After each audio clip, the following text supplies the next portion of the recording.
কোরআন পড়ো,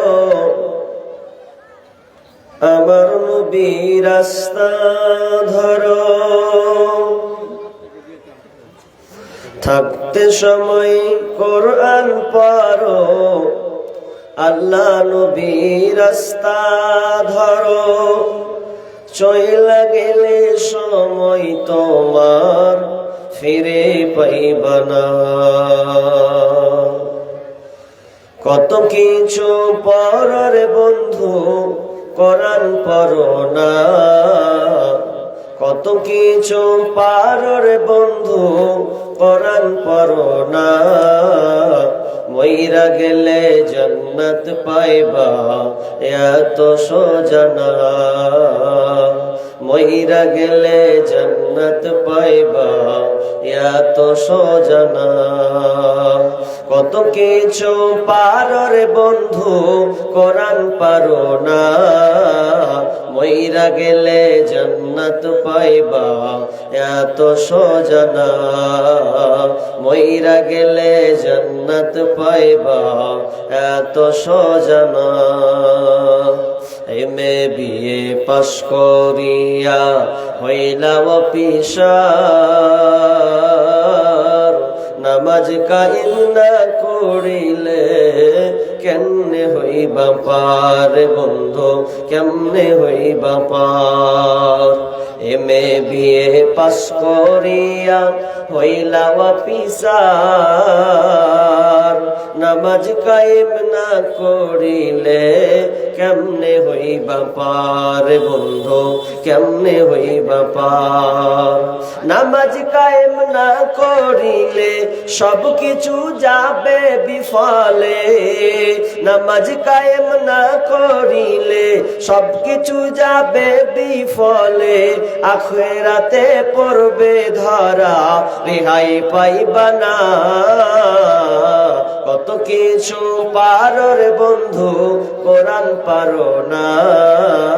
মইরা গেলে জান্নাত পাইবা, এত সোজা না। মইরা গেলে জান্নাত পাইবা, এত সোজা না। তুমি অনেক ক্ষমতাবান রাজনীতিবিদ, আজরাইলে পাইলে দেখা ভাঙবে তোমার নিদ রে বন্ধু, ভাঙবে তোমার নিদ। তুমি অনেক ক্ষমতাবান রাজনীতিবিদ, মালাকুল মউতের পাইলে দেখা ভাঙবে তোমার নিদ রে বন্ধু, ভাঙবে তোমার নিদ।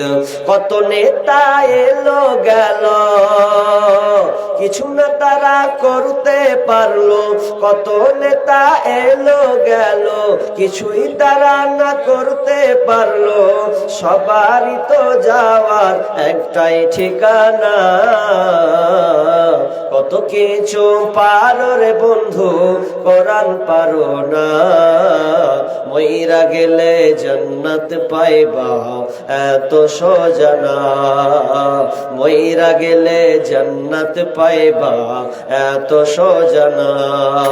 থাকতে সময় কোরআন পারো, আমার নবীর রাস্তা ধরো। চইলা গেলে সময় তোমার ফিরে পাইবা না। কত কিছু পারো রে বন্ধু, কোরআন পড়ো না।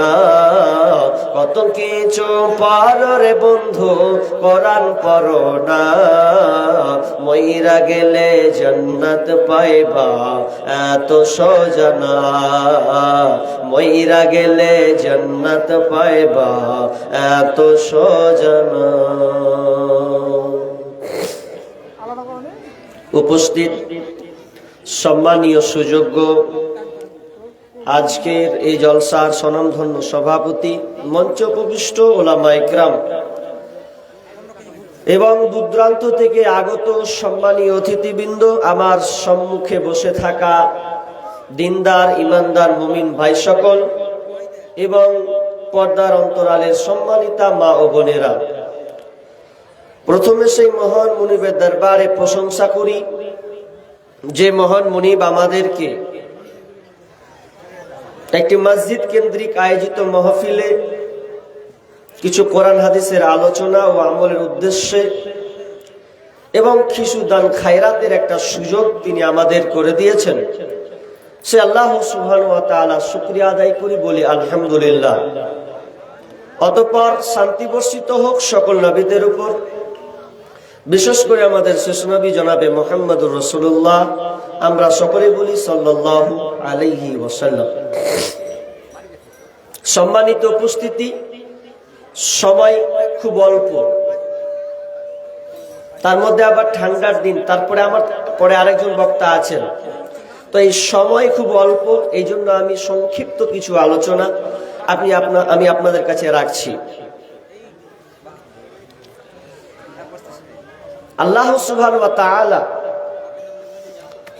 আমাদেরকে পৃথিবীর বুকে পাঠিয়েছেন, তৈরি করেছেন তার একটা মূল লক্ষ্য এবং উদ্দেশ্য। সে লক্ষ্য এবং উদ্দেশ্য, তার কাজ অর্থাৎ তার ইবাদত করা। ইবাদত করার জন্য আল্লাহ সুবহানাহু ওয়া তাআলা আমাদেরকে পৃথিবীতে পাঠিয়েছেন। আপনার বাড়িতে যদি সন্তান থাকে, ছেলে থাকে কিংবা মেয়ে থাকে, আর ওই সন্তানকে আপনি এত সুন্দর করে লালন পালন করলেন, তাকে স্নেহ মমতা দিয়ে বড় করলেন, আর বড় করার পর যদি ওই ছেলে আপনার কথাই না শুনে, আপনাকে প্রাধান্য না দিয়ে পরের লোককে প্রাধান্য দেয়, আপনি বলেন তো আপনার কথা শুনে না, পর লোক যখন কোনো কথা বলে সঙ্গে সঙ্গে শুনে ফেলে। আচ্ছা, এই দৃশ্য যদি আপনি দেখেন, আচ্ছা আপনাকে ভালো লাগবে? নিশ্চয় ভালো লাগবে না। যে আমি তোর বাপ হয়ে তুই আমার কথা শুনিস না, আর পর লোক যখন বলছে চট করে তুই মানছিস, মানে তাহলে মিটার এমনিতে 100 হবে। তো আল্লাহ সুবহানাহু ওয়া তাআলা আমাদেরকে পাঠিয়েছেন তার ইবাদত করার জন্য। তো তার ইবাদত না করে যদি আমরা তার শরিকানা করে দিই, অংশীদার স্থাপন করি, তাহলে আল্লাহ সম্পর্ক বান্দার সঙ্গে কেটে যাবে। অর্থাৎ আল্লাহ আপনাকে রহমতের দৃষ্টিতে তাকাবেন না, আল্লাহর রাগ থাকবে। আমার আজকে আলোচ্য বিষয় দুইটা আছে, একটা পড়ব, সময় নেই যেহেতু শিরক সম্পর্কে আলোচনা করব। কারণ শিরক বিষয়টা খুব জটিল এবং কঠিন একটা বিষয়। পৃথিবীতে বড় বড় দুইটা পাপ আছে যাদের নিজস্ব ক্ষমতা আছে, তার মধ্যে একটা আজকে আমি আলোচনা করব, তার নাম হচ্ছে শিরক। আপনি যদি শিরকে লিপ্ত হন তাহলে আপনাকে 5টা কেসে আসামি হতে হবে। কটা বললাম? 5টা। আপনি যদি শিরকে যুক্ত হন তাহলে আপনি 5টা লিস্টে যাবেন, আপনার অপরাধ 5 ক্ষেত্রে হবে, আপনি দোষী সাব্যস্ত হবেন। আপনি যদি শিরক করেন তাহলে আল্লাহ তাআলা আপনাকে ক্ষমা করবেন না। 1 নাম্বার, তার মানে আপনি 1 নম্বর অপরাধী। 2, যদি আপনি শিরক করেন তাহলে আপনার ঈমান থাকবে না, ঈমান কেটে যাবে। আমি শুধু গণছি পয়েন্ট, কোরআন আয়াত আপনাদের দেব 2টা। নাম্বার 3, যদি আপনি শিরক করেন তাহলে আপনার পূর্বে যত আমল আছে, যত নেকি আছে, সব কেটে যাবে। আপনি 60 বছর ধরে ইবাদত করলেন, ইবাদত করার পর যদি আপনি শিরকে লিপ্ত হন, শিরক যদি চালু হয়ে যায়, তাহলে আপনার পূর্বের যত নেকি আছে সব কেটে যাবে, থাকবে না। নাম্বার 4 নম্বর আপনি অপরাধী হলেন এই যে আপনি যদি শিরকে লিপ্ত হন তাহলে আল্লাহ তাআলা আপনার জন্য জান্নাত হারাম করেছেন, আপনি জান্নাত যেতে পারবেন না। 4টা। 5 নম্বর, আল্লাহ তাআলা বলছেন যদি কেউ শিরক করে তাহলে তার জন্য হচ্ছে জাহান্নাম অবধারিত। 5টা হলো কি হলো না? 5টা হয়েছে। তাহলে এই 5টা কেসে আপনাকে ঝুলতে হবে, অথচ আমরা জানি না শিরক আজকে আমাদের সমাজে, আরে আলে হাদিস পরিবারেও দেখা যায় অহরহ শিরকে ভরা। আমরা এখনো জানি না, মুখের মাধ্যমে শিরক করি, কাজের মাধ্যমে শিরিক করি, বিশ্বাসের মাধ্যমে শিরিক করি, অনেক ক্ষেত্রে আমরা শিরিক করে ফেলি অত জানি না। আপনাকে আমি সংক্ষেপে একটু একটু করে বলবো, তবে আয়াতটি ধরে তারপর আমি একটা একটা করে আপনাকে বলবো, আপনি শুধু শুনতে থাকুন। সব সময় খালি হাসির মজাক ছলা শুনলে হয় না, কিছু নিয়ে আপনি বাস্তবতার দিকে ফিরুন, পরিবারকে পরিবর্তন করার চেষ্টা করুন, তাহলে আপনার এই আলোচনা শুনে আপনার কাজে আসবে। আল্লাহ বলেন, বিসমিল্লাহির রহমানির রহিম, ওয়াকাযা রাব্বুকা আল্লা তা'বুদু ইল্লা ইয়্যা। এক নম্বর, আল্লাহ সুবহানাহু ওয়া তাআলা বলেন, আল্লাহ নিজেই রায় ঘোষণা করছেন, এটা পৃথিবীর কোন বিচারক রায় ঘোষণা নয়। আল্লাহ তাআলা স্বয়ং নিজে রায় ঘোষণা করেছেন, আল্লাহ বিচারক হয়েছেন। ওয়াকাদা, আল্লাহ নিজে রায় ঘোষণা করছেন, আদেশ করেছেন। ওয়াকাদা রাব্বুকা আল্লা তা'বুদু ইল্লা ইয়্যা, তোমরা আল্লাহ ছাড়া অন্য কারো ইবাদত করবে না। তার মানে আল্লাহ বলতে চাচ্ছেন, তোমরা একমাত্র আল্লাহর উপাসনা করবে, আল্লাহর ইবাদত করবে। আল্লাহর ইবাদত করতে গিয়ে তোমরা অংশীদার নিয়ে আসবে না। এক নম্বর আল্লাহর রায়, এই রায় মানতে হবে কি হবে না? কার রায়? কোন দুনিয়ার ব্যক্তির? একমাত্র আল্লাহ রায় দিচ্ছেন।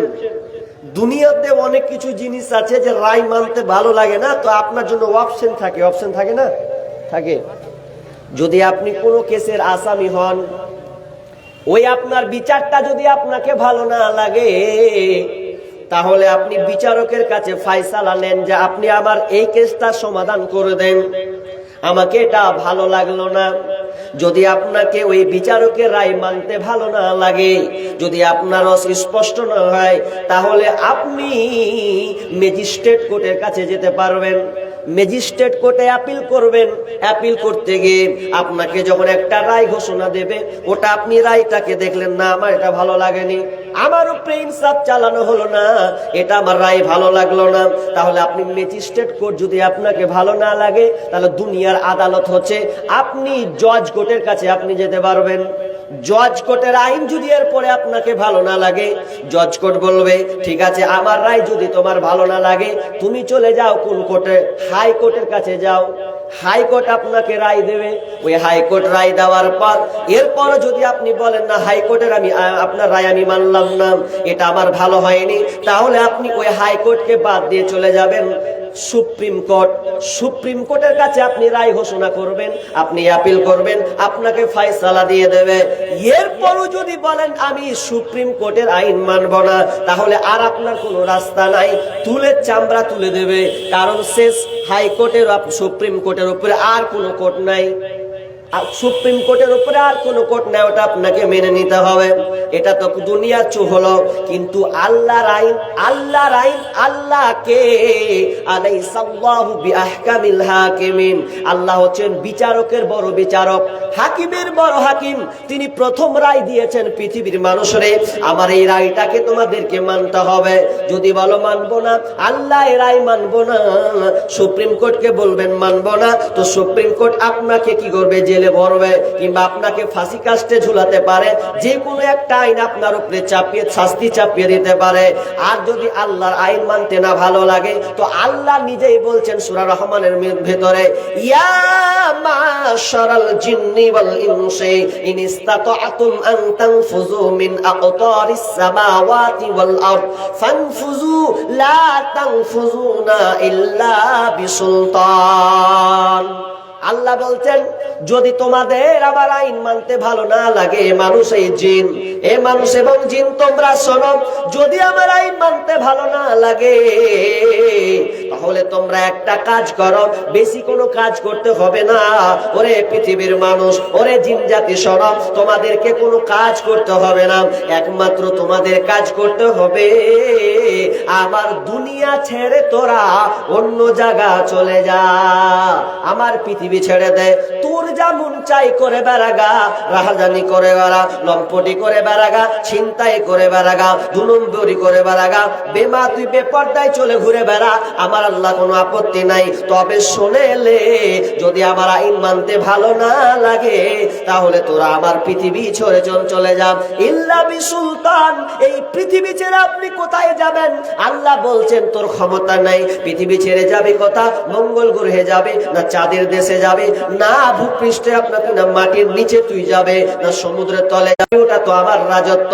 তাহলে তুই আমার এরিয়া ছেড়ে কোনো জায়গা যেতে পারবে না। তাহলে 1 নাম্বার আমার রায় তোকে মানতে বাধ্য। আল্লাহ বলছেন 1 নম্বর কাজ, তুই আমাকে আমার ইবাদত করবি, কিন্তু আমার ইবাদত করতে গিয়ে খবরদার শিরক করবে না। শিরক করা যাবে না। তা শিরক নিয়ে বলতে গেলে অনেক লম্বা হবে, একটা করে বলবো। শিরক করলে আগে বলেছি আপনার জন্য জান্নাত হারাম, বানাওয়াটি নয়, সূরা মাইদা খুললেই পাবেন। আল্লাহ বলছেন কি? আল্লাহ সুবহানাহু ওয়া তাআলা বলছেন, ইন্নাহু মাইয়ুশরিক বিল্লাহি ফাকাদ হারামাল্লাহু আলাইহিল জান্নাহ ওয়া মাওয়াহুন নার ওয়া মা লিয-যালিমিনা মিন আনসার। নিশ্চয় যারা শিরক করেছে, নিশ্চয় যারা, হাগো ভাই মেয়ে ছেলে আবার ওইদিকে বসে আলো, মানে এত জায়গা ফাঁকা আছে আর এরা সামনে বসে কিসে লেগে? হ্যাঁ, মেয়েদেরকে ডাকবো বলতে, এ খালাগুলা তোরা কোন লাজে ওখানে বসলি গে? বেটা ছেলের ওটি যে জায়গা ফাঁকা আছে, পুরুষদের এখানে পিছনে বসে গেলে জায়গা আছে, অনেক জায়গা আছে গে খালা, দেখ সামনে পিছন দিকে বসবে না, এদিকে সেদিকে আদিকে।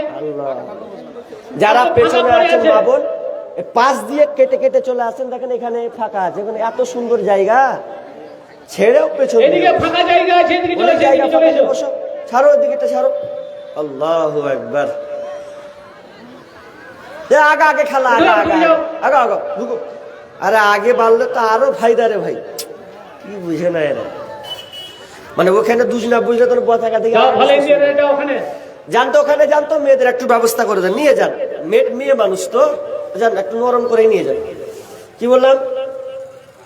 যে শিরিক করলে আল্লাহ তাআলা বলছেন তাদের জন্য জান্নাত হারাম, ওয়া মাওয়াহুন নার, এবং তাদের জন্য হচ্ছে জাহান্নাম অবধারিত, ওয়া মা লিয-যালিমিনা মিন আনসার, এবং তাদের জন্য কোনো সাহায্যকারী, ওই জালিমদের জন্য কোনো সাহায্যকারী থাকবে না।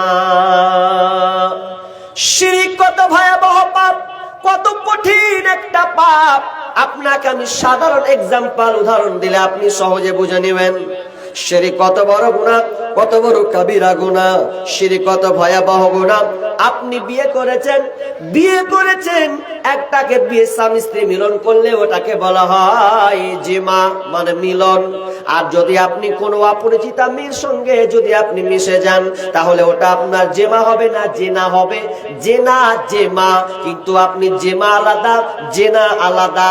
স্বামী স্ত্রীর সঙ্গে যাবে জেমা, আর যদি আপনি অপরিচিতা কোনো মেয়ের সঙ্গে সম্পর্ক কায়েম করেন তাহলে ওটা হবে জেনা। কিন্তু মিলন একটা হালাল একটা হারাম, একটা হালাল একটা হারাম, একটা হালাল একটা হারাম। কেমন হালাল হারাম? আপনি নিজেই তো বুদ্ধিমান, নিজে একটু ব্রেন খাটান। আপনি বিদেশে আছেন, এখন বিদেশে থাকতে গিয়ে আপনার বিবির সঙ্গে আপনার এতটা গভীর সম্পর্ক আছে, আপনি আপনার বিবির জন্য এত পরিশ্রম আপনি করেন, মাসের মাস আপনি টাকা পাঠান।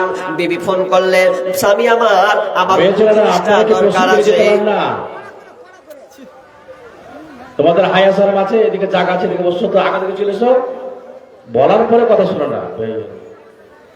কি বলছিলাম? আপনি নতুন বিয়ে করেছেন, বা আপনার বিয়ে করা 2-3 মাস হলো কিংবা 1 বছর হলো। আচ্ছা, নতুন বিয়ে করলে বিবির উপরে বেশি মহব্বত চাপ বাড়ে কি বাড়ে না?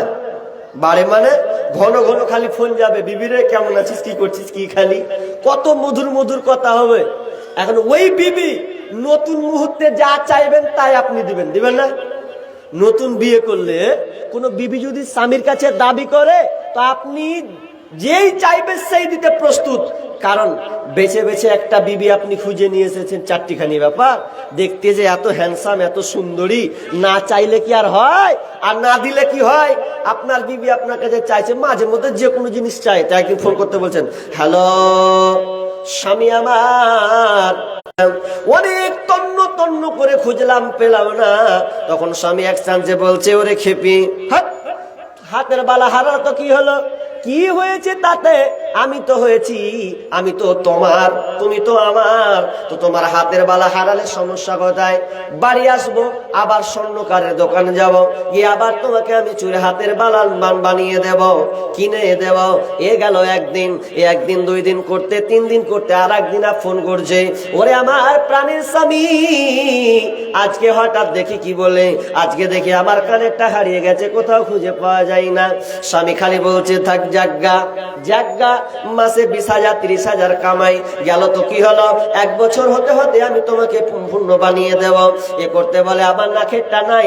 আচ্ছা বলেন তো, বিবি যদি এগুলো আপনাকে বার বলে, তাহলে তাও আপনি মন থেকে বলবেন জাগা, বিবি তো আর নিজে থেকে হারাই না, এটা হারিয়ে যাচ্ছে, কিছু করার নাই, নিজেকে আপনি সান্ত্বনা নিচ্ছেন, বিবিকে আপনি ভালোবাসেন বলে।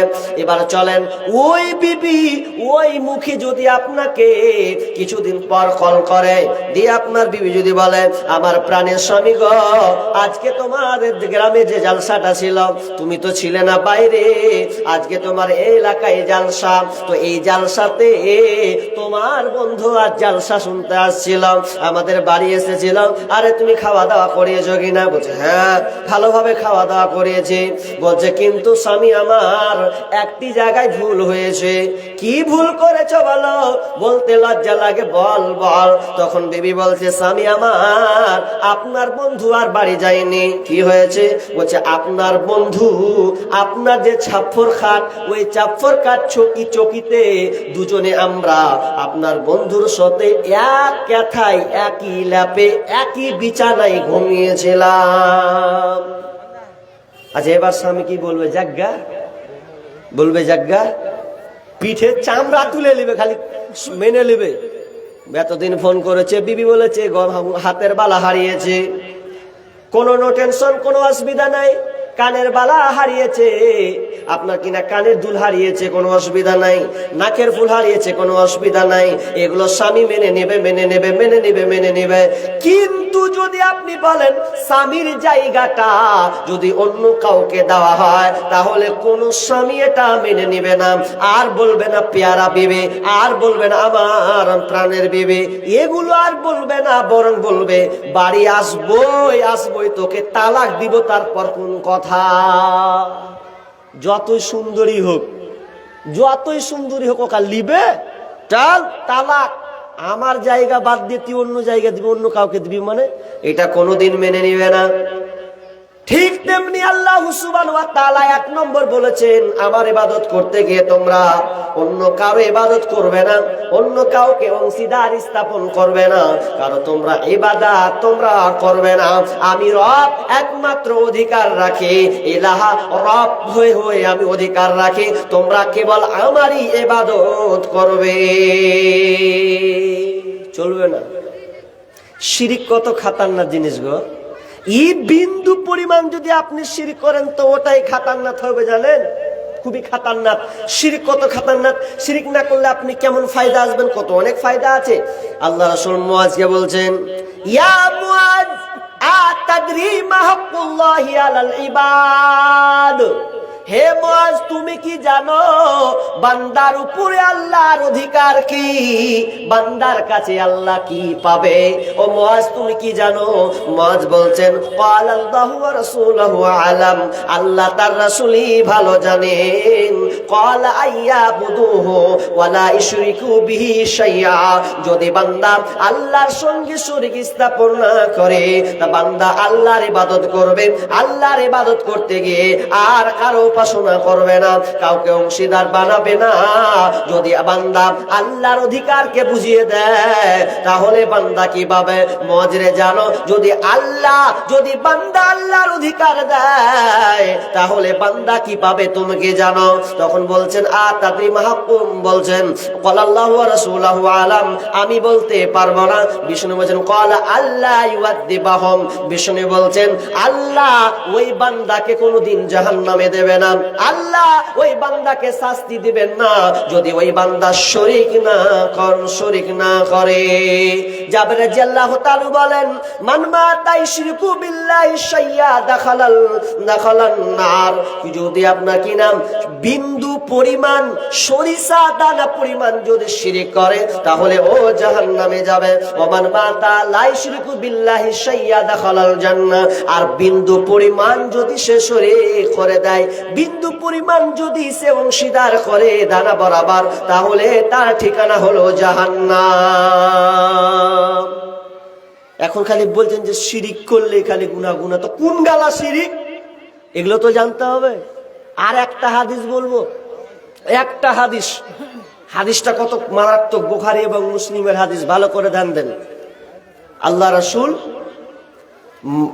আবু জারকে নিয়ে যাচ্ছেন রাস্তায়, হাঁটতে হাঁটতে হাঁটতে হাঁটতে এক পর্যায়ে দেখছে তো আবু জারকে বলছেন আবু জার তুমি এখানে থাকো, তুমি এইখানে থাকো, আমি আসছি পাশ থেকে আমি আসছি, তুমি নড়বে না, এখানে থাকো। তো আবু জারকে রেখে আল্লাহ রাসূল চলে গেলেন পাশে। তো যেতে যেতে এক পর্যায়ে তিনি একজনের সাথে কথোপকথন করছেন। আবু জার কিন্তু শুনতে পাচ্ছে আল্লাহ রাসূল কোন ব্যক্তির সঙ্গে কথা বলছে, কথোপকথন আওয়াজ শুনতে পাচ্ছেন। আর একটা কথা বলতে বলতে বলতে তিনি বারবার আসছেন। কি কথা বলছেন? লোকটা যদি চুরিও করে, লোকটা যদি ব্যভিচারও করে, লোকটা যদি চুরি করে, লোকটা যদি ব্যভিচারও করে। এবার আবু জার বলছেন ইয়া রাসূলুল্লাহ, আপনি কার সঙ্গে কথা বলছেন যে আপনি এইভাবে বলছেন? লোকটা যদি চুরিও করে, লোকটা যদি ব্যভিচারও করে, লোকটা যদি চুরিও করে, লোকটা যদি ব্যভিচার করে। আল্লাহর রাসূল 3 বার জিবরিল আমিনকে বলেছিলেন, হে জিবরিল, আল্লাহ যে জান্নাতে দিবে যদি কোনো বান্দা শরীক না করে, যদি শিরিক না করে মারা যায়, আল্লাহকে ইবাদত করেছে, তার শিরিক কোনো মতেই নাই, তো আল্লাহ তাআলা তাকে জান্নাতে দিয়ে দেবে। কিন্তু আমি থামতে পারলাম না, আমি আল্লাহ রাসূল জিবরিলকে জিজ্ঞাসা করলাম, আরে বুঝলাম আল্লাহ তো তাকে জান্নাতে দিবে, কিন্তু লোকটার মাঝে যদি চুরি থাকে, লোকটার মাঝে যদি জেনা থাকে, তাও কি জান্নাতে যাবে? জিবরিল সঙ্গে সঙ্গে বলছেন হ্যাঁ, লোকটা জান্নাতে যাবে। একটু ক্ষান্ত হন, যারা চুরি করে মনে মনে করছেন তার মানে একটা ভালো মৌকা পেয়েছি। এখানে ক্লিয়ার হয়নি, হাদিস ক্লিয়ার করব। তারপর আল্লাহ রাসূল কেন এই কথাটা বললেন যে চুরি করলেও আমি জান্নাতে, আমার ওই লোকটা জান্নাতে চলে যাবে, ব্যভিচার করলেও লোকটা জান্নাতে চলে যাবে? এ তো খাতারনাক বিষয়। কেমন হলো? কত খাতারনাক বিষয় জানেন? আল্লাহ রাসূল ব্যভিচারের কথাটা জিবরিলকে তুলে ধরেছেন। তো জিবরিল যে ব্যভিচারের কথাটা জিবরিলকে তুলে ধরলেন, কারণ আমরা জানি, শুনেন বুখারী মুসলিমের হাদিস, কেউ যদি জেনা ব্যভিচার করার পর যদি ধরা পড়ে বিয়ে করেছে, আর বিয়ে করার পর যদি কেউ ধরা পড়ে যে একটা ছেলে একটা মেয়েকে ধর্ষণ করেছে বা তার সঙ্গে লিপ্ত হয়েছে, কিন্তু ছেলেটা বিবাহিত, কুকাম আকাম করে দিয়েছে, এখন যদি ধরা পড়ে শরীয়ত বলছে যে ওই ছেলেটাকে কোমর পর্যন্ত পুঁতে দাও, আর পুঁতে দিয়ে তাকে পাথর নিক্ষেপ করো, মারো, ওর বাঁচার অধিকার নেই। পৃথিবীতে ভয়াবহ 3টি পাপ আছে, যেই পাপ করলে তার বাঁচার পথ নেই, তবে 2 ক্ষেত্রে তার বাঁচার পথ আছে, একটা ছাড়া। কেমন শুনেলেন? যদি কেউ মুরতাদ হয়ে যায়, যদি কেউ বলে আমি ইসলামকে মানলাম না, আমি ইসলামকে মানি না, আমি ইসলামকে অস্বীকার করলাম, আমি অন্য ধর্মকে আমি গ্রহণ করে নিলাম, বা অন্য ধর্মকে আমি ভালোবাসি, যদি এইরকম কেউ কথা বলে, তাহলে শরীয়তের কথা হলো ওই লোকটাকে হত্যা করতে হবে, কারণ সে মুরতাদ হয়ে গেছে, ওর কোনো মতেই বাঁচার পথ নাই। কিন্তু এখানে তার অপশন আছে, লোকটাকে হত্যা হত্যা করে মারতে হবে। এখন ওই লোকটা বলে আমার ভুল হয়েছে, আমি ধর্ম ছাড়বো না, আমি বুঝতে পারিনি এটা আমার নিজের ভুল হয়েছে। তাহলে ওই লোকটাকে আর মারতে হবে না, ও ক্ষমা পেয়ে যাবে, ওকে আর কাতাল করতে হবে না, কাতাল করতে হবে না, ও বেঁচে গেল। আর একটা ভয়াবহ পাপ, বাঁচার পথ আছে কি? যদি সে একটা লোককে কাতাল করে, হত্যা করে দেয়। পৃথিবীতে কাবিরা গুনাহ আল্লাহ রাসূল 4টা এক হাদিসে বলেছেন, অল কাতলুন নাফস, যদি কেউ কোনো আত্মাকে, কোনো মানুষকে যদি কাতাল করে দেয়, এটা সবচাইতে বড় কাবিরা গুনাহ। কিন্তু কাতাল করলো, এর সমাধান ওকেও কাতাল করে দাও। যেমন মনে করলেন আমি যদি অন্য কাউকে মারি, মার্ডার করে দেই, তাহলে শরীয়ত বলছে ওকেও মার্ডার করে দাও। সমাধান সমাধান সমাধান যত বড় নেতা হোক, এমপি মন্ত্রী হোক, যত বড় পয়সাওয়ালা হোক না কেন, কোটিপতি হোক না কেন, ও যদি কাউকে নিরীহভাবে হত্যা করে দেয়, তাহলে তাকেও হত্যা করতে হবে। কিন্তু এখানে তার বাঁচার একটা অপশন আছে। যদি সে বাড়ির লোক যদি বলেন ভাই, ও আমার মা, ও আমার চাচা, ভুল হয়ে গেছে, আমার ছেলে আপনার ছেলেকে হত্যা করে দিয়েছে, বড় ভুল হয়ে গেছে, এর জন্য আমি আপনাকে কিছু টাকা দিব, কিছু হাদিয়া আপনাকে দেব, এর আপনি আমাদেরকে ক্ষমা করে দেন, আমার ছেলেকে আপনি ক্ষমা করে দেন। যদি তার আব্বা মা কিংবা তার আত্মীয় যদি ক্ষমা করে দেয়, তাহলে লোকটা কিন্তু বেঁচে যাবে।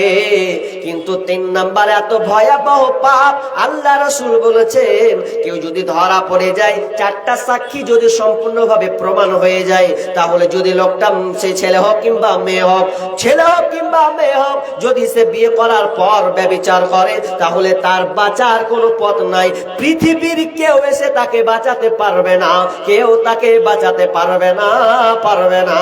এই জন্য আল্লাহ রাসূল জিবরিলকে বলছেন, জিবরিল রে, যদি লোকটা ব্যভিচার করে, কি আল্লাহ তাকে জান্নাতে দেবে। 4টিখানি ব্যাপার।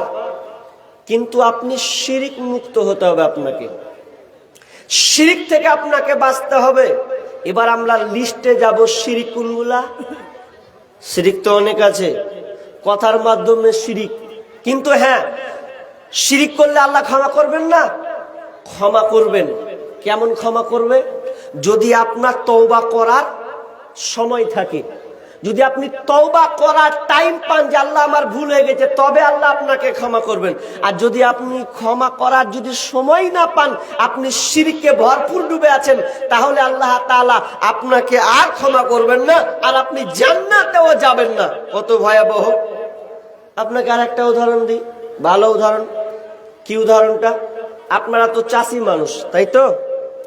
চাষি মানুষ চাষ করেন, তো চাষ করতে গেলে অনেক নিয়ম কানুন মানতে হবে না? এখন আপনার ভূমিটা যদি এলোমেলো হয়ে থাকে, আপনি চাষ করবেন, ঘাস হয়ে থাকে, ঘাসে ভরপুর হয়ে থাকে, কি করেন আপনারা গো? ঘাস থাকলে ওই যে পট্টি মারেন, তো বিষ মারেন, ঘাসগুলোকে মেরে দেন, তাই তো? এরপরে হয়তো আপনি চাষ করবেন বা আর কিছু করবেন, তারপরে আপনি কিছু বীজ বপন করবেন, এটাই নিয়ম। এখন একটা লোক কি করেছে যে ও চাষ করবে, তো চাষ করার জন্য চারদিকে একদম আগাছা, প্রচুর ঘাস। তো লোকটা বলছে জায়গা বাজারে জায়গা, তো বাজারে গিয়ে ঘাসের বিষ, ঘাস মারা বিষ নিব। তো ও বেচারি ব্যাগ নিল, ব্যাগ নেওয়ার পরে এবার বাজারে গেছে। তো বাজারে গিয়ে এবার বাজার থেকে যখন বের হচ্ছে, তখন আর বিউ বলছে, হ্যাঁ গো কোনটা যাচ্ছ? বলছে এতে যাচ্ছি রে, হাঁস মরা বিষ আনতে যাচ্ছি। দাঁড়াও, যেছো আর একটা কাজ করে লিও। কি কাজ? তোমার বেটাকে প্রচুর জ্বর হয়েছে, এত জ্বর হয়েছে যে গায়ে হাত দেওয়া যায় না, তো তুমি একটা সিরাপ বেলা লিয়ে আসিয়ে তো। ঠিক আছে। এবার মোটা হুঁস কিছু বুঝে না, কোনটা সিরাপ আর কোনটা বিষের বোতল, কিছুই বুঝে না। মোটা হুঁস হলে যা হয়, এবার ও ফার্মেসিতে নিয়েছে আর ওষুধের দোকানে, সারের দোকানেও বিষ নিয়েছে, দুটাই। এবার দুটা নিয়েও বাড়ি চলে এসেছে। তো তাড়াহুড়া মানুষ, কাজের মানুষ, ও দুটাকেই একসাথে আবার আলমারিতে রেখে দিয়েছে। এবার দুটোকে যখন একসাথে রেখে দিয়েছে, বিবি বলছে, হ্যাঁ গো তোমার বেটার লেগে প্যারাসিটামল ওষুধ নিয়েছো না কি লাওনি? বলছে নিয়েছি। যা টাকা হাট, আচ্ছা আমি গেলু, একটু কাজে আসছি। তখন ও আপনার কি করেছে, যেটা আলমারিতে দুইটা পাশাপাশি আছে, একটা আছে বিষের বোতল, একটা আছে জ্বরের সিরাপ, দুইটা পাশাপাশি। এবার জানলো না কোনটা বিষের বোতল আর কোনটা সিরাপ। যেটা আপনার বিষের বোতল ওটাকে সিরাপ মনে করেছে, ওটা আপনার বিবি হাত ধরেছে, আর হাতে নিয়ে ছেলের সামনে গিয়ে চিপনিটা খুলে 5 ml বিসমিল্লাহ করে খাইয়েছে। আচ্ছা বলেন, আপনার ছেলে বাঁচবে না মরবে? উদাহরণটা আমার শুনছেন? আচ্ছা বলেন, বাঁচবে না মরবে? জি, কথা বলে না, মরবে। তো আমি তো মনে করি বাঁচতেও তো পারে, যদি আল্লাহ হায়াত দেয় বাঁচতেও তো পারে। আপনার বিবি যতই বিসমিল্লাহ বলুক না কেন, এই বিসমিল্লাহ কাজে লাগবে না। সমাজে একটা গাজাল আছে, বিসমিল্লাহ বলে গেলাস তুলে, না জি নাই, বিসমিল্লাহ বলে গেলাস তুলে, কি এমন একটা কথা আছে না, এরকম প্রবাদ বাদ্য। তো বিসমিল্লাহ বলে সব বিষ পানি হয়ে গেল, এরকম নাই? ডাহা একদম ফালতু কথা। মানুষকে ইমান ভাঙা ধান্দার কিছু নাই। আপনার বিবি যদি বিসমিল্লাহ বলে বাচ্চাকে খাওয়ায়, বাচ্চা মারা যাবে, কিন্তু ভুল করেছে না করেনি? ও তো আর জেনে শুনে ভুল করেনি। ও যদি জানতো তো বাচ্চাকে খাওয়াতো না। ও মনে করেছে এটা হচ্ছে জ্বরের ওষুধ। আচ্ছা বলেন তো, এটা তো ভুল করে বেঁচে মানে খাইয়ে দিয়েছে, তো কেন বাচ্চা মরবে? ও তো ভুল করে খাইয়েছে। কিন্তু না, ভুল হলেও কোনো উপায় নাই, কারণ সে এটা হচ্ছে বিষের বোতল। আপনার বাচ্চাটা বাঁচতেও পারে, আবার মরে যেতে পারে। কিন্তু শুনলেন, শিরিক কত ভয়াবহ কঠিন পাপ। যদি সে জেনে হোক আর না জেনে বুঝে হোক, জেনে হোক আর না জেনে বুঝে হোক, যদি সে শিরকে লিপ্ত থাকে, আর যদি সে মারা যায় তওবা ইস্তেগফার যদি করার সুযোগ না পায়, তাহলে সে কোনোদিন জান্নাতে যাবে না, তার ঠিকানা হবে জাহান্নাম। অথচ শিরিকে ভরা আছে। শিরিক থেকে আমাদেরকে বাঁচতে হবে। এবার চলেন আমি নোট করছি কয়েকটা শিরিক আপনাদের সামনে বলি। মেয়েদের সমাজেও আছে অনেক শিরিক। একগুলা শিরিক আছে, আল্লাহ বলছেন, মান হালাফা বিগাইরিল্লাহি ফাকাদ আশরাক। কেউ যদি কোনো কারো নামে শপথ করে, কসম করে, কারোর নাম নিয়ে যদি সে শপথ করে, কসম করে, তাহলে কিন্তু ওটা শিরক হবে। এরকম নাই সমাজে? আছে দেখবেন, অনেক বেটি ছেলা মোটা হুঁস কিছু বুঝে না, বলছে হ্যাঁ ছেলের কসম, ছেলের কসম খাচ্ছে ওই জিনিসটাকে মজবুত করার জন্য। তো জানে না যে আল্লাহ ছাড়া কারো নামে কসম খাওয়া যাবে না। কার নামে কসম খেতে হবে ভাই? আল্লাহর নামে। অনেকে বলে বাপের কিড়া, মায়ের কিড়া, বলে না, এগুলো শিরক হবে। এগুলো থেকে আপনাকে বাঁচতে হবে। জীবনে আল্লাহ ছাড়া কারো নামে শিরক করা যাবে না। আর আল্লাহ একমাত্র ইবাদতের যোগ্য, আল্লাহর সঙ্গে কাউকে আপনি অংশীদার স্থাপন করতে পারবেন না। আপনাকে বলছি একটা একটা করে শরীক স্থাপন, মিশ্রণ যাকে বলা হয় অংশীদার। আল্লাহকে বাদ দিয়ে আমরা ওঠেন গাছের উপরে স্যান্ডেল, গাড়ি যারা চালায় গাড়ির পেছনে স্যান্ডেল ঝুলায়, ঝুলায় কি ঝুলায় না? কেন ঝুলাই গো? ওর গাড়ির কিছু ক্ষতি করবে না, স্যান্ডেল ওকে বাঁচাবে নাকি?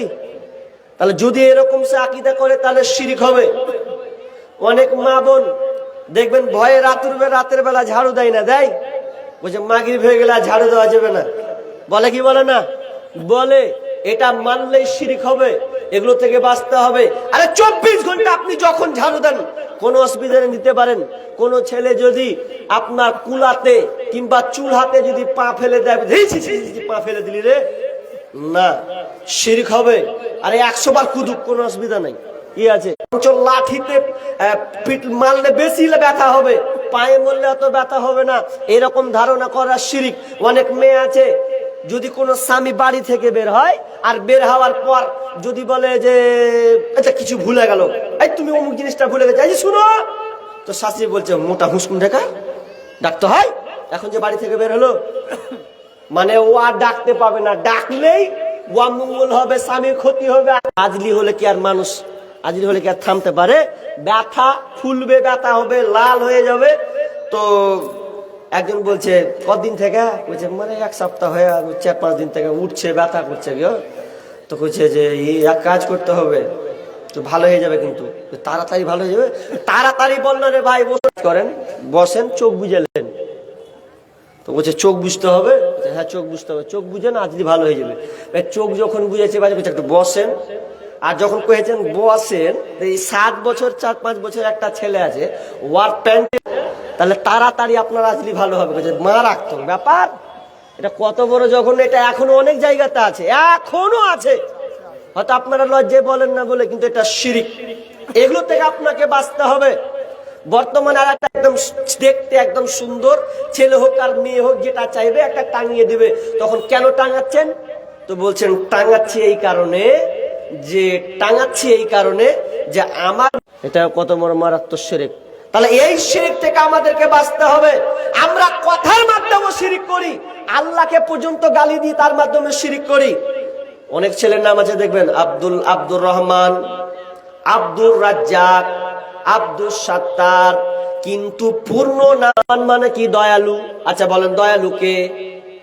আল্লাহ। এগুলো কত ভুল জিনিস, ভাল করে ভাবেন। আপনার ছেলের নাম রহমান, আব্দুর রহমান হলে, আব্দুর রাজ্জাক হলে আপনি রাজ্জাক বলবেন না। অনেক সময় এর মাধ্যমে আল্লাহকে গালি দেওয়া হয়।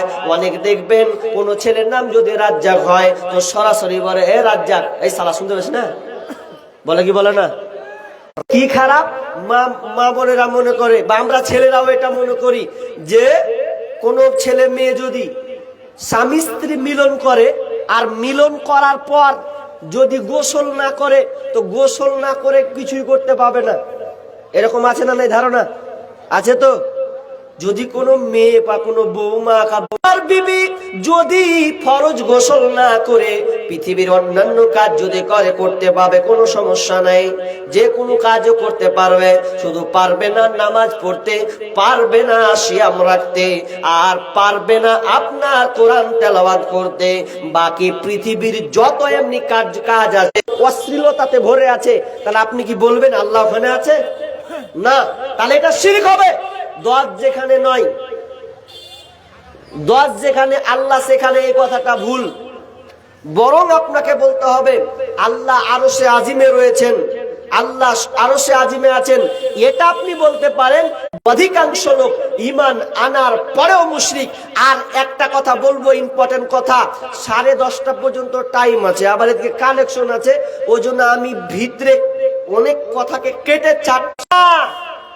সন্তানকে দেয়, সন্তান তো দেয় আল্লাহ, অথচ আমাদের আকীদা বিশ্বাস হয়ে গেছে আপনার বেটির সন্তান হচ্ছে না বলে আপনি গাছগাছামো আপনি বাঁধছেন, কিংবা আপনি তাবিজ ঝুলাচ্ছেন, আর কিছু কাগজ মন্ত্র দিয়ে আপনি ফুক নিয়ে আসছেন। কিন্তু না না, সন্তান যদি আপনাকে চাইতে হয় তাহলে আপনি আল্লাহ। হ্যালো, যারা ডেলিগেট খাওয়ার ইচ্ছুক, এখন ডেলিগেট ফি 70 টাকা করা হলো। এখন ডেলিগেট ফি 70 টাকা করা হলো। যাওয়া খাওয়ার ইচ্ছুক তারা খেতে পারেন। তাহলে সন্তান কার কাছে চাইতে হবে? আল্লাহর কাছে। আমাকে মুর্শিদাবাদের মেয়েরা আল্লাহর কাছে চায় না। ওই একটা সিজন আসবে বছর একবার, তো সিজনে এসে ধরে নেবে, সব মিলে দল বেঁধে যাবে। পাতা পরে গাউসের উপরে, যদি মরা পাতা পরে গাউসের উপরে, ছেলে হবে রে বাবা যাবে মরে। যদি জিন্দা পাতা, যদি টাটকা পাতা পরে গাউসের উপরে, ছেলে হবে রে বাবা যাবে বেশে। আর দুজনা যে বেঈমান, একজন শয়তান বসে আছে, ওরা বলছে হায় আহারে হায় আহারে। তাবিজ দেয়, যার সন্তান নেই সে যার সন্তান নেই তাবিজ দিবে তো সন্তান হয়ে যাবে। আর যে তাবিজ বাঁধছে ওয়ারিফের কোনো ছেলে নেই, ব্রহ্মজামা ব্যবসা চলছে ওর। আবার নিজেরটা কর, পরেরটা করিস, তো ওর এটার ব্যবসা চলছে। যে খাতা 2000 টাকা তাবিজ দিল, তাবিজ দিয়ে একদম নিয়ে চলে গেল। তুই ভাবছে তাবিজ নিয়েছি তার মানে প্রেমিকা ছুটবে আমার কাছে, তো ছুটবে, ঘোড়া ডিম ছুটে না, কিছু হয় না। তখন আবার গিয়েছে, তো বলছে যে কি ব্যাপার, 2000 দিলাম, তাবিজ বাঁধলাম, তো আমার প্রেমিকা তো আমাকে টাওয়ার ধরছে না। যে আমরা জানি নবী ইব্রাহিম আলাইহিস সালাম তিনি একজন বড় মাপের একজন নবী। তিনি আল্লাহর বন্ধু, তিনি একজন এত বড় মাপের একজন নবী, যেই নবীর বংশে পরস্পর 4 জন নবী হয়েছেন, পরস্পর 4 জন। ইব্রাহিম আলাইহিস সালাম নবী, তার 2টা ছেলেও নবী, ইসহাক নবী, আপনার ইসমাইল আলাইহিস সালাম ইসহাকও নবী। তাহলে দামি লোক হওয়ার পরেও তিনি কোন পৃথিবীর দ্বারস্থ না, একজন নবী হওয়ার পরেও আল্লাহর কাছে চাইছেন, রব্বি হাবলি মিনাস সালিহিন, রব্বি হাবলি মিনাস সালিহিন। আল্লাহ তুমি আমাকে নেক সন্তান দাও। মা শিরিক করে তাবিজ বেঁধে মনে হচ্ছে ভালো হচ্ছে, বলে তাবিজ দিয়ে বলে মেলে রোগ ভালো হচ্ছে, এটা বেটি ছেলের কথা। তো আগে খালা বলতো শুকর খাওয়া হালাল না হারাম? শুকরের মাংস খাবেন না? যুক্তি দিয়ে কোনো লাভ হবে না, যুক্তি দিয়ে খাটবে না। আল্লাহ যেটাকে হারাম করেছেন তো হারাম তো হারাম, এ পর্যায়ে আপনি খবরদার যাবে না। মা বোন আপনাকে মাজার, আমি আবার দেখলাম অবস্থা তো ঠিকই খারাপ, ওই মাজার গুলো করা আছে আর সবাই ওখানে দরগায় গিয়ে তারা সম্মানত করে, ঢোল বাজায়। ঢোল বাজার কেমন করে ঢোল বাজায় জানেন? ঢোল বাজাচ্ছে ছেলে মেয়েরা একাকার ওখানে হচ্ছে, বাবাকে তাও বুকে জড়িয়ে ধরলিছে দিয়ে করেছি কিছু লয়, পর্দার কোনো বাজা নেই, বাবাকে যে যদি ধরতে পারে কোচা আমি সাকসেস, এরকম। বাবা তোমার কাছে আসি, আমি তোমায় ভালোবাসি গো বাবা, আমি তোমায় ভালোবাসি, বাজাচ্ছে করা আর মজা লিজে আর পয়সা দিয়ে চলে গেছে। তাহলে এগুলো সব সবচেয়ে যদি জঘন্য বলেন তো জঘন্য, এগুলো কুকুর চাইতেও নোংরা খারাপ। কেন বলেন তো? আচ্ছা কুকুরে কয়টা বাচ্চা দেয়? কুকুরে বাচ্চা দিলে কয়টা দেয়? 8টা দেয় না? 7টা 8টা পর্যন্ত বাচ্চা দেয়। তো বলেন তো ওই কুকুরটা কোন মাজারে গিয়েছিল? বিনা সিজারে বিনা মাজারে 8টা বাচ্চা দিল। আপনার বাড়ি ছাগলটা কয়টা দেয়? 2টা 3টা 4টা পর্যন্ত দেয়। আপনার বিড়ালে কয়টা দেয়? 6টা 7টা পর্যন্ত বাচ্চা দিয়ে দেয়। তাহলে গরুতে দেয়, সবাই বাচ্চা দেয়, শুকুরটা পর্যন্ত বাচ্চা দেয়। দেখেছেন কি কোনদিন পায়? তাহলে হতভাগা, তুমি তো আশরাফুল মাখলুকাত, তুমি তো সর্বের সেরা মানুষ, তো তুমি মানুষ হয়ে জানোয়ারের চাইতে কেন খারাপ হতে গেছো? জীবনে কোনদিন কোনো দরগায় নয়, স্বয়ং আল্লাহর কাছে তুমি সন্তান চাও।